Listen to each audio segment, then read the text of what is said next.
We all live in a house on fire. No fire department to call. No way out.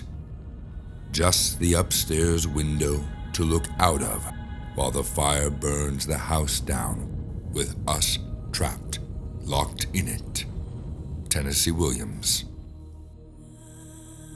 Rising temperatures, mega fires, and the extinction of ecosystems. Every new day, the climate crisis delivers the verdict, condemning mankind to the sixth mass extinction. We stand motionless, looking out the window at the smoke of the Amazon rainforest wildfires.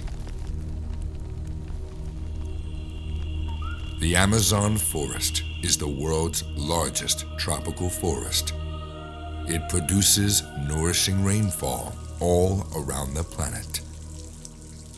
The planet's last lung has already lost a fifth of its surface. However, a small group of rebels are rising up. They are the Amazon's hope. Blue TN met them. Our Earth Protectors. عسلامة عائلة بلوتيان، احنا توا في بارك أومايري في الإكواتور.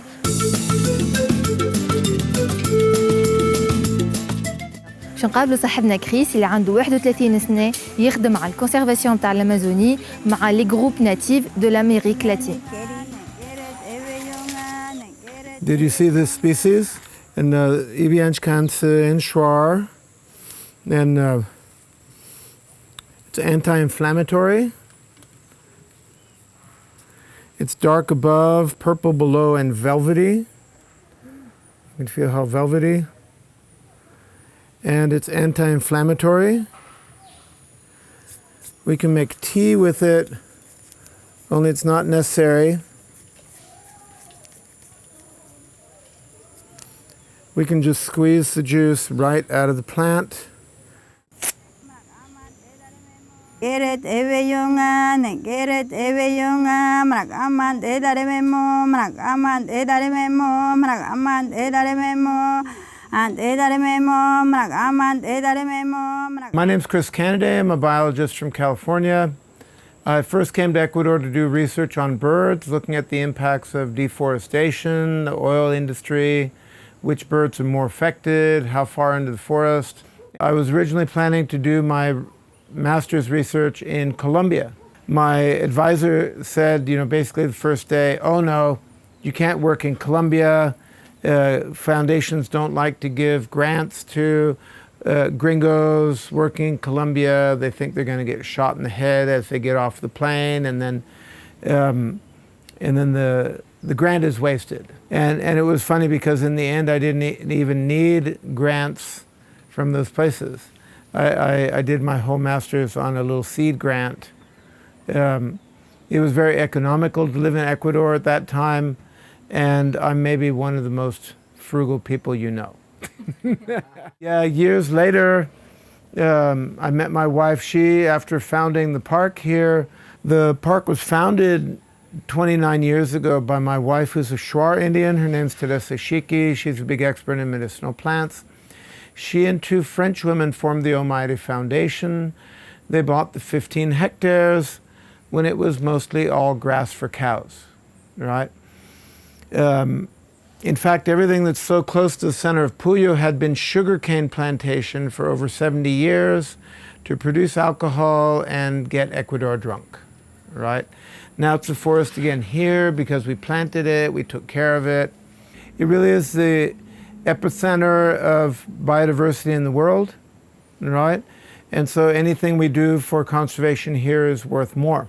It really is the most accessible place in all of the Amazon where people can come and learn real things about nature, the plants, the indigenous peoples who live here, the use that they make of the plants. One of our other main projects, we prepare natural medicine for lots of things, especially Teresa concentrates on that. She really has this enormous knowledge of how all these plants interact with the human body. Hidden behind century-old trees and healing plants, the Amazon jungle is the home of the world's most powerful predators. They coexist in harmony with all the other species. All the species are part of the great clock of existence. We call this mysterious clock biodiversity. However, a new, much more greedy and dangerous predator has already destroyed a fifth of the Amazon rainforest, taking this clock apart. There's an analogy, if you are curious about how clocks work, right, and you start taking apart a clock, the first rule is to keep all the pieces, right? You may not know what that piece is for, and you might be able to put it back together, and supposedly it works without that piece, but there's probably a reason that they did that piece, right? And so there's the general rule to keep all the pieces, right? And the only way to keep all the pieces is to maintain at least some intact forest somewhere where all of the native species are living. There may be some plant which is a cure to cancer or whatever, and maybe we don't know, we're not using it now, and if it goes extinct, we'll never know because it's not there to test. If we look into history, almost all of the great civilizations, the Egyptians and whatever, their societies disappeared because they destroyed their ecological base. One of the main things here with deforestation is that it's a big carbon sink, right?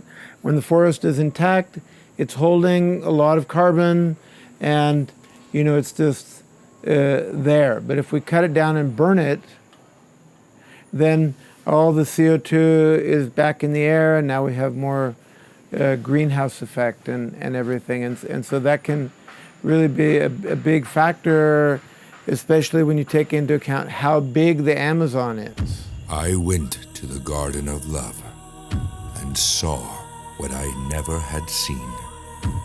A chapel was built in the midst where I used to play on the green. William Blake.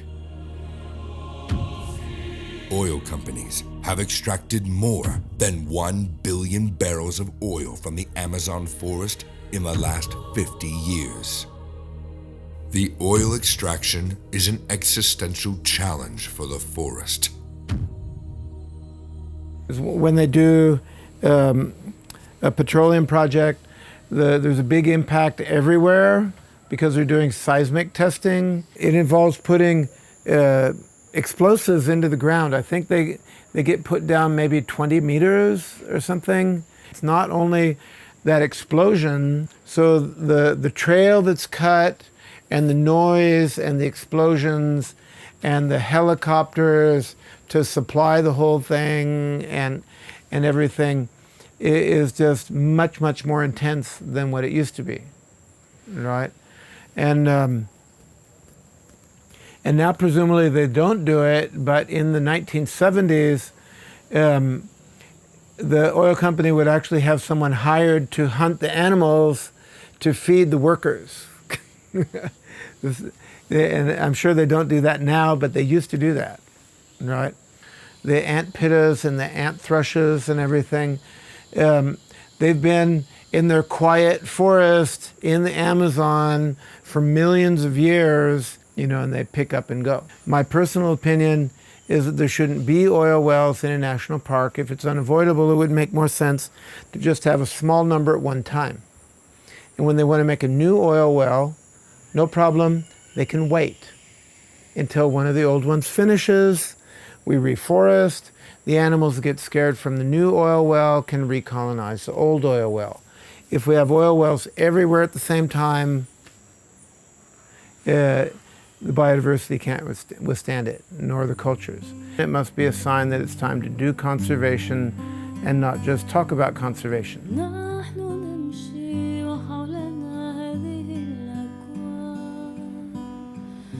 نتمشى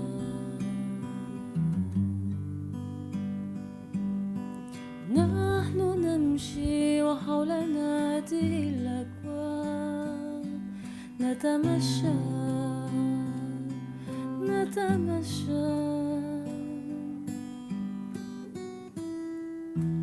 في ظل